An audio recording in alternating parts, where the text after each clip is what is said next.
Well, it turns out Mark and David Knopfler will not be attending the Rock and Roll Hall of Fame ceremony. I'm John Bowden from Rock History Music.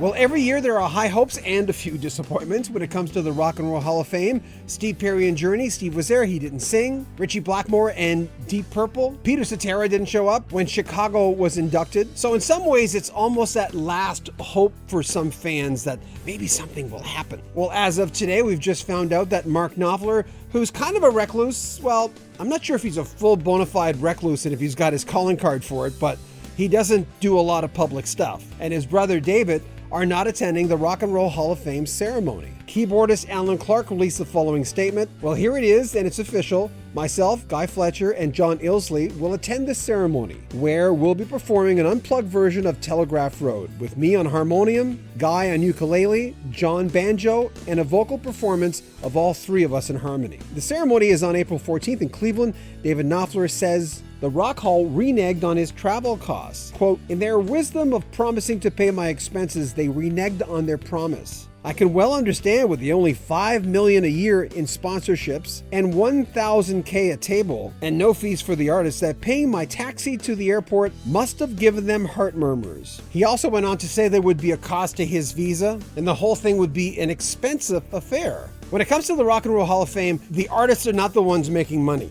at all. They get publicity for the whole thing, a little tip of the hat, but that's about it. Dire Straits quit in the mid-90s. Their 1977 lineup included singer-guitarist Mark Knopfler, his brother rhythm guitarist David Knopfler, bassist John Illsley, and drummer Pick Withers. There's been absolutely no talk about Pick Withers coming to the awards, by the way. This year, Ann Wilson will induct the Moody Blues, Howard Stern, Bon Jovi, The Killers, Brandon Flowers will induct the Cars, Mary J. Blige will give tribute to Nina Simone, and Alabama Shakes Brittany Howard is set to induct Sister Rosetta Tharpe.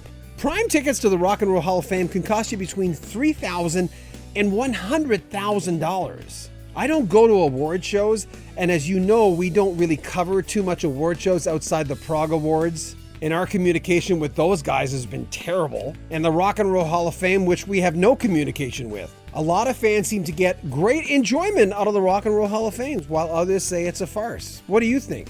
Make sure you leave your comments, subscribe to our channel, and share our videos, and check out our other videos.